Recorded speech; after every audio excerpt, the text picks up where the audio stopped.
My uncle urged me to peer through the gap in the stairs. My 4-year-old niece tugged at my sleeve as I hesitated. In front of me lay my husband, unconscious and still on a hospital bed. A week ago, he had been stabbed during a confrontation with a burglar who was still on the run. Upon returning home, my niece's peculiar words echoed in my mind. I decided to check the stairs, and there, in a tiny crevice, I found something bloodied. A shiver ran down my spine in surprise. Could it be someone unexpectedly familiar, possibly the culprit? Fear gripped me. I work in administration at a real estate agency. Last year, I tied the knot with Michael, one of our salesmen, after an office romance. Both of us are 25 years old, and our shared motto was, "We want kids soon." The reason behind this was my sister, and her child Emma, who is incredibly adorable. Whenever I see my 4-year-old niece giggling or pouting, I imagine ourselves as parents. Little Emma possesses a mysterious ability. Aunt Sophia, your ring is on the bookshelf. Whenever I misplaced something, my niece would pinpoint its location, not just once but repeatedly. Even my sister said, when in trouble, ask Emma. Somehow, good things happen.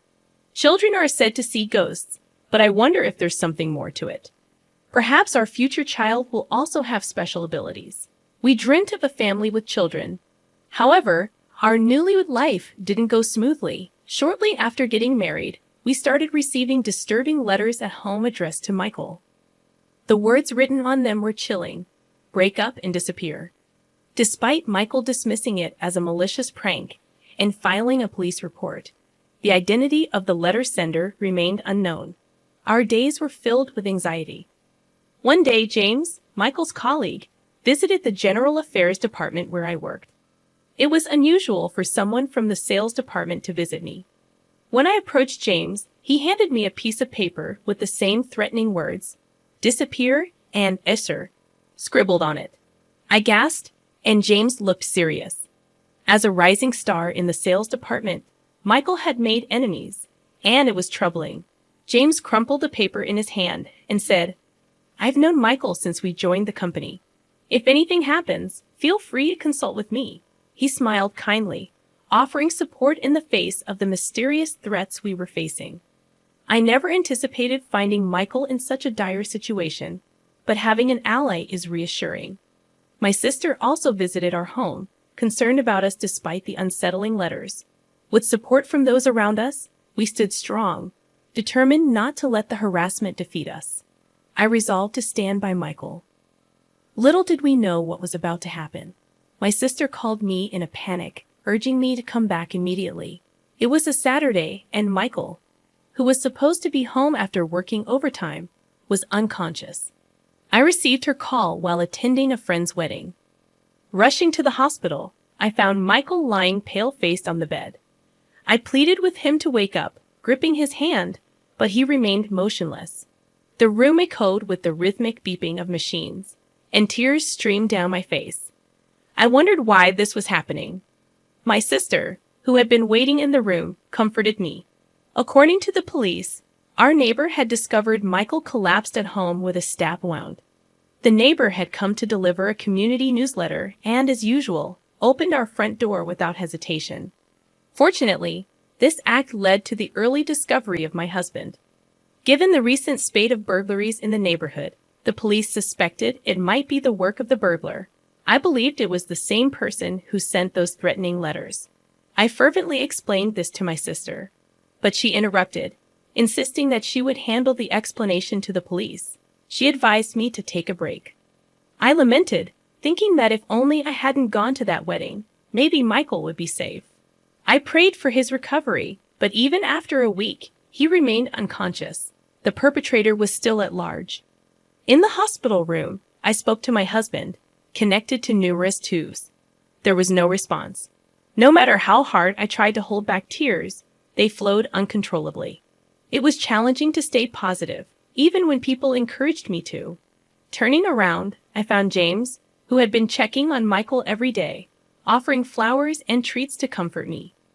I apologized for showing him such an embarrassing sight.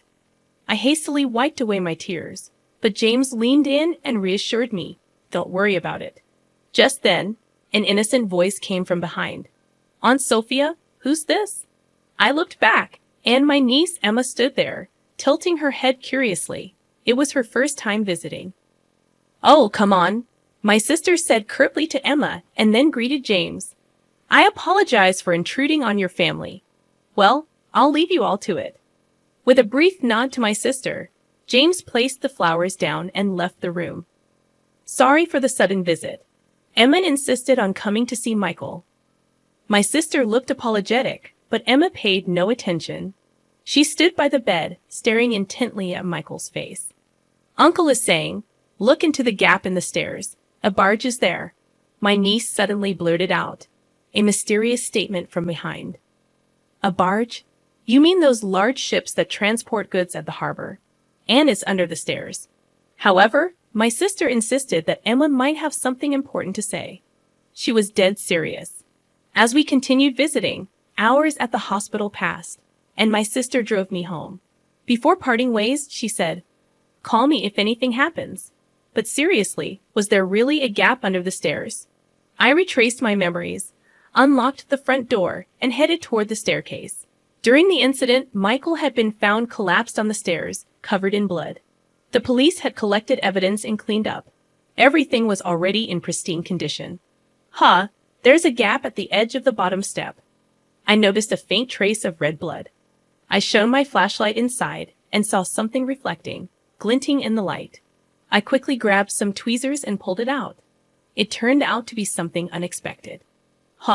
Isn't this a company badge? In our company, everyone wears a badge with a company logo as an employee ID. The familiar badge was dried and stained with a significant amount of blood. It must have been squeezed into the gap because of the blood. Come to think of it, the police mentioned an unnatural scratch on Michael's fingertip. Could he have pushed something into the gap? The hidden company badge might be a message from Michael, indicating who the culprit is. I immediately called my sister. See, something was found after all. Let's go together to report it to the police, I suggested as my sister bustled around on the other end of the phone. I heard my niece's voice. If there's no barge, you need later. It's troublesome for one person who's being a nuisance. What another riddle is this? Another clue related to the case? I leaned forward, asking, but all I heard from the phone was Emma's giggles. Emma had accurately guessed something about the space under the stairs, and I suspected this riddle held a clue to the perpetrator. I stared at the blood-stained company badge in my palm. Michael must have left a crucial clue in his desperate struggle, enduring immense pain until he lost consciousness. I won't let Michael's message go to waste. I'll catch the criminal. I vowed to uncover the cowardly perpetrator and seek revenge. Later, I promptly delivered the badge to the police and went to visit my niece. If there's no barge, you need later. It's troublesome for one person who's being a nuisance. Emma's words intrigued me. I asked her for more details. Hey, Emma, what does it mean when you say I need a barge later? Is it too late? Emma shook her head. No, not like that. I'm still puzzled. When you say it's troublesome for one person who's being a nuisance, are you talking about the number of people? Would 2 people be less of a nuisance? No, that's still too many. It's about being bothersome. My niece wore a smug expression, but the mystery only deepened. I had no idea what she was talking about, and I let out a groan. My sister, equally puzzled, hemmed. There must be some meaning to it. Despite her uncertainty, I decided to leave her house and head to a cafe to clear my thoughts. As I sipped my coffee and pondered, a man in a suit sitting at the adjacent table stood up, leaving his smartphone behind. Excuse me, you've forgotten your phone, I called out. He hurried back, relieved, and replied, thank you. It's my work phone, and losing it would mean writing an incident report. At that moment, something clicked in my mind. Finally, the answer to the riddle became clear. I dashed back to my workplace. What followed was a whirlwind of events that revealed the truth. 5 days later, I found myself in a hospital room with my unconscious husband. It's been a while.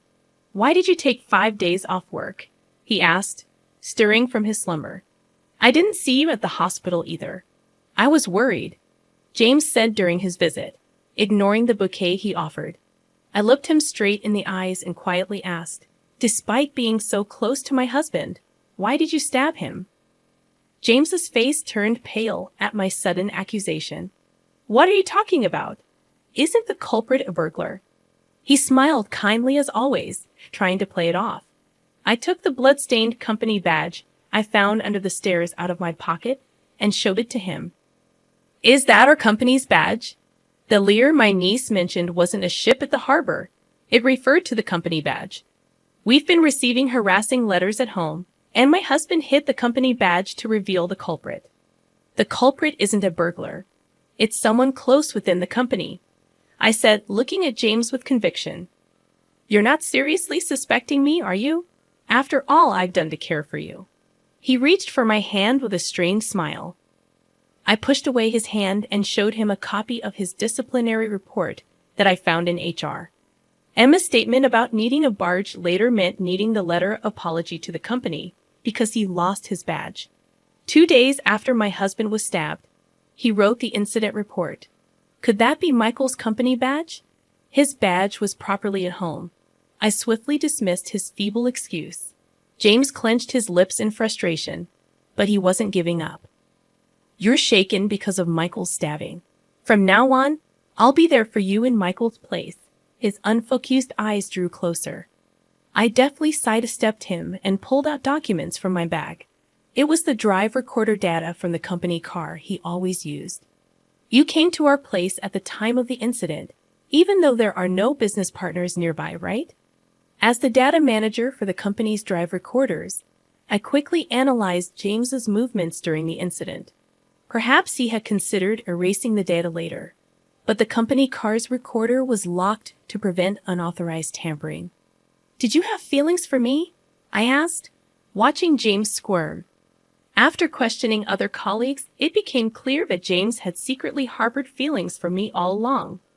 Furthermore, it was revealed that James resented Michael for supposedly stealing me away from him. Emma's riddle. It's troublesome for one person who's being a nuisance. Meant that if someone already had a spouse, Michael's presence would be an obstacle to their marriage. You held a grudge and harassed us, fearing we might get divorced.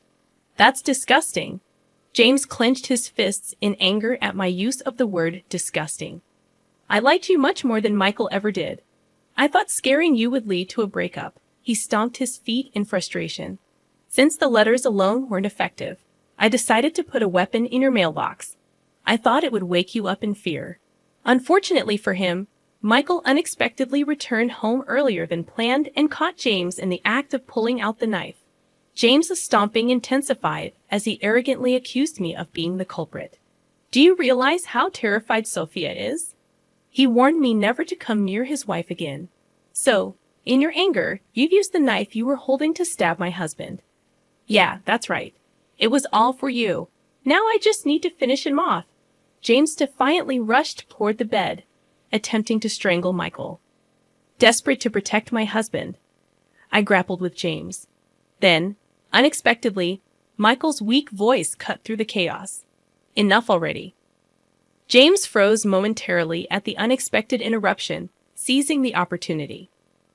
I pushed James with all my strength, and he crashed into the door with a loud thud. The curtain he grabbed tore apart, and the hospital staff rushed in, alarmed by the strange noise echoing through the halls. Call the police? I shouted. The staff gathered around, helping restrain James and making emergency calls. Later, when the police arrived, and I explained everything, they took James into custody. He cried out in desperation. We were so close to being happy. What nonsense are you spouting? There was never any chance of happiness for you. I stared at James, pushing him away with a resolute tone. I've loved you all along. I really have. James continued to sob like a child, but his selfish claims held no sway. The only person I love is my husband. Stay away from me forever, I told him sternly. As James was led away by the police, he muttered. Later, Michael regained consciousness and testified against James, leading to his conviction. James would spend about 7 years behind bars. Michael demanded $115,000 in compensation. Even if James were released, losing his job would likely cause financial hardship. As for me today, I invited my sister and Emma over for lunch with Michael. As we sat around the table, my niece grinned and said, "The new chair isn't just one, it's two." My husband and I exchanged glances. It seems I'm pregnant with twins. I'll need to visit the obstetrician soon. How did you find this story? Don't forget to subscribe to our channel. Until next time.